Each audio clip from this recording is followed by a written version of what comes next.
आपण सर्वजण दिग्गज या ठिकाणी उपस्थित आहात आणि मला या ठिकाणी फीडबॅक द्यायसाठी तुमच्या वतीनं या ठिकाणी मी उभा आहे. मित्रांनो, 1995 च्या अगोदरचे काही एजंट आहेत तिथे बसलेले की ज्यांचा फेटा केसरी दिसतोय, त्या सर्व तमाम केसरी धारकांना ज्यांनी आपल्या सायकलवरती, आपल्या मोटरसायकलवरती आपल्या एजन्सीची सुरुवात उन्हात पावसात केली, अशा सर्व दिग्गजांना सातारा डिव्हिजनचा मानाचा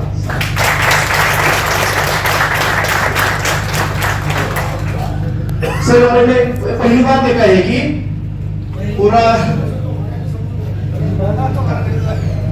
पहिलंच अशी गोष्ट या काम करणाऱ्या, कष्टाला घामाचं पाणी करणाऱ्या या सर्व आमच्या दिग्गजांना मानाचा या ठिकाणी सन्मान दिला. सर, खूप धन्यवाद मानतो. जे त्यावेळेस ते आले होते त्यावेळेस तिथं त्यांना फेटा बांधण्यात आला होता. त्यांना किती भारी वाटत होते. हे त्यांचं वय किती हे महत्वाचं नाही, त्यांचा अनुभव किती महत्वाचा आहे. आणि ह्याची कदर ऑल इंडियातून सातारा डिव्हिजनने घेतली. कुठल्याच भारतातल्या कुठल्याच डिव्हिजनने आपल्या या 30 वर्ष प्रदीर्घ काम करणाऱ्या सीएलआयना त्यांनी मानानं सन्मानानं फेटा घालून आपले आर्यन सीएलआय याच्या हस्ते सन्मान दिला. ही खूप मोठी बाब आहे. आणि त्यासाठी जे कोणी या ठिकाणी ठरवलंय हे कोणी वेगळं कोणी ठरवलं नाही, आपल्याच आदरणीय एसडीएम सर आणि आपले सीएलआय मॅनेजर याच्या टीमने ठरवलेले. त्यांच्यासाठी जोरदार टाळ्या होता. एकदम टीम खंत आहे. सर म्हणत होते की ह्या वर्षी मागच्या वर्षी 32 ब्रिगेड मेंबर झाले, आता 72 होणार आहे. परंतु त्याच एक अशी एक गोष्ट कमतरता या ठिकाणी सांगितली की कराड ब्रँच की जी खूप असं जबरदस्त नेतृत्व सीआरआय मध्ये करत होते, त्यातले काही असे लीडर आहेत की जे थोडे असे भाकलेले आहेत. त्यांच्याविषयी पण सर तुम्ही बोललात.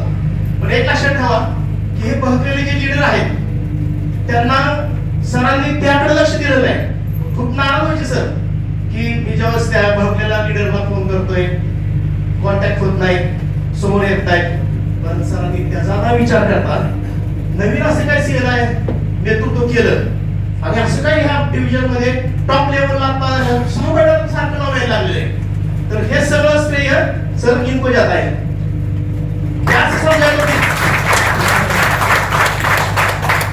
डॉलर है, प्यार से समझाए तो ठीक, मेरे को थप्पड़ मार के समझाए, बराबर है.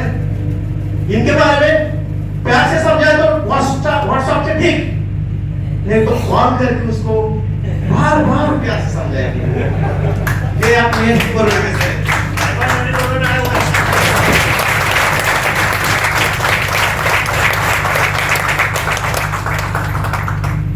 एक गोष्ट होती की सर बद्दल राहिला आमच्या पदाची आली.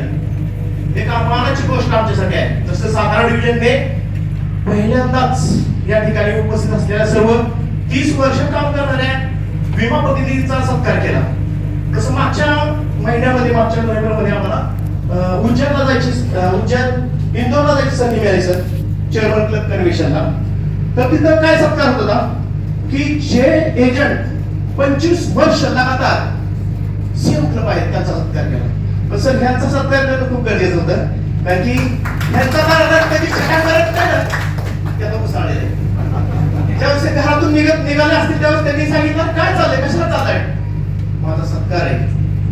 30 वर्ष मी काम केलेलं आहे आणि 30 वर्षाच्या कामाचा सन्मान आमचे आदरणीय आर्य मार्केटिंग यांच्या हस्ते होणार आहे सातारा डिव्हिजनला. किती भारी वाटलं असतं. आणि आता परत गेल्यानंतर हे सर तुम्ही फोटो पाठवले कशात, तर तेच घरचे लोक म्हणणार बस तुम्ही कुठलीच कंपनी सोडली नाही, ही कंपनी तुम्हाला किती ऑफर आले पण याला सुद्धा काम केले. काय सातारा डिव्हिजन चांगलं काम केले. तर फंडमध्ये जब सर आहे ते मार्केट सांगतो, तर त्यावेळेस एक अशी गोष्ट घडली की सरांनी आमची मीटिंग घेतल्यानंतर लंच टाइम झाला आणि सगळ्या ऑफिसर लोकांना, जे कर्मचारी लोक आहेत, अधिकारी वर्ग आणि असं सगळे कर्मचारी वरिष्ठ शाखा अधिकाऱ्यांना सांगितलं की सर्वांना एकत्र करा, मला काहीतरी बोलायचं. पुन्हाच कळलं नाही की काय बोलायचं. सगळे कर्मचारी फलटण ब्रँचचे जे तिथं काम करत होते सगळे एकत्र आले. पहिला सगळे जुने नवीन सगळे कर्मचारी शिपायचे आणि मग सरांनी आवाज केलं. काय केलं तर त्यांनी एवढं सांगितलं की हे जे सीएल आहेत तुम्हाला दिसतात, सारखं ब्रँच मध्ये दिसत आहेत, त्यांचा वाटा हा डेव्हलपमेंट ऑफिसरच्या बरोबरीने आहे. चांगलं काम करतायत, पण ते किती काम करतायत त्या सर्वांच्या समोर आमचा सन्मान केला. इतका जबरदस्त सन्मान झाला. सर बोलले आमच्याबद्दल की बाबा हे कोण आहेत गणेश राऊत, हे कोण आहेत प्रकाश अडसुळे, हे कोण आहेत शंकर जाटळे, हे तुम्हाला रोज दिसत आहेत, पण तुम्हाला माहिती आहे की त्यांचं काम किती आहे, काम कसं करतायत. तर तेव्हापासून सर आम्हाला सन्मान चांगला मिळाला आहे. आणि सर ज्यावेळेस आपल्या ब्रँचला येत आहेत त्यावेळेस काही ना काहीतरी घेऊन देत आहेत. आता कालचीच एक मीटिंग होती सुपरवायझरची. तुम्हाला माहिती आहे का की याला शिकाय इतिहासात सगळ्यांची मीटिंग व्हायची, पण सुपरवायझरची मीटिंग कधीच होत नव्हती अशी एकत्र एक गट्टा. काल बसायला जागा होती आणि कागोदरच्या पण मीटिंग असं बसायला जागा होती. काल दिवसभर फक्त सीएनआय सुपरवायझर यांच्यासाठी मीटिंग होती. हे फक्त सातारा डिव्हिजनचे सर करू शकतात सीएनआय मॅनेजर.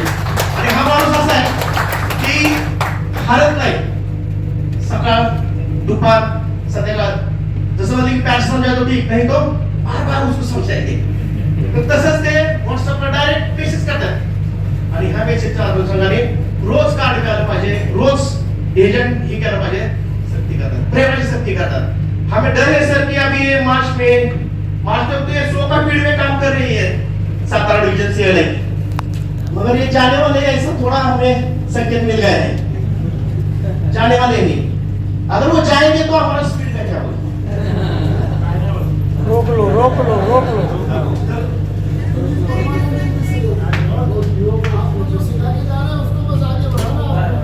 बऱ्याच सेवांना बऱ्याच की ज्यांना काम करायला इच्छा होती त्यांना सगळ्यांनी हात दिले. आता जसं जीवन कुलकर्णी सरांचा हात होता, शुभेच्छा दिल्या.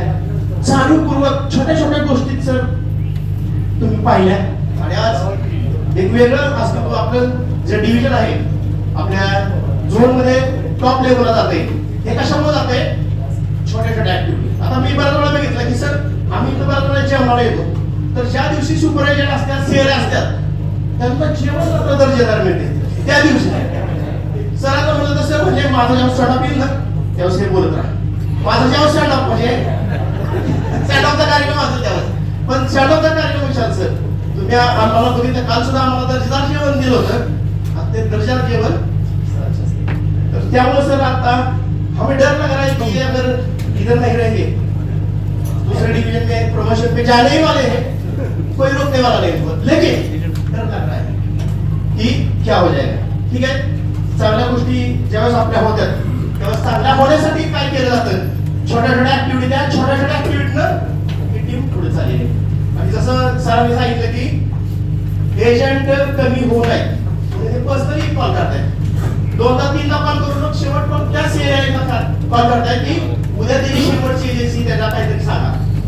त्यामुळे आता सर सांगायचं अच्छा ऐकले. सरांनी मला सांगितलं की ह्याच्यात काय मिळतं, सीएनआय मध्ये काय मिळतं. तर सीएनआय मध्ये बरेच आता बहुत सर एजेंट है वो सीएनआय होना चाहते हैं लेकिन डर रहे हैं.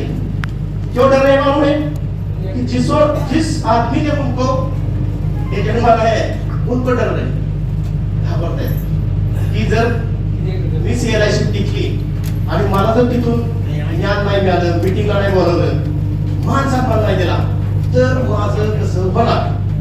इसलिए वो डर रहे सर.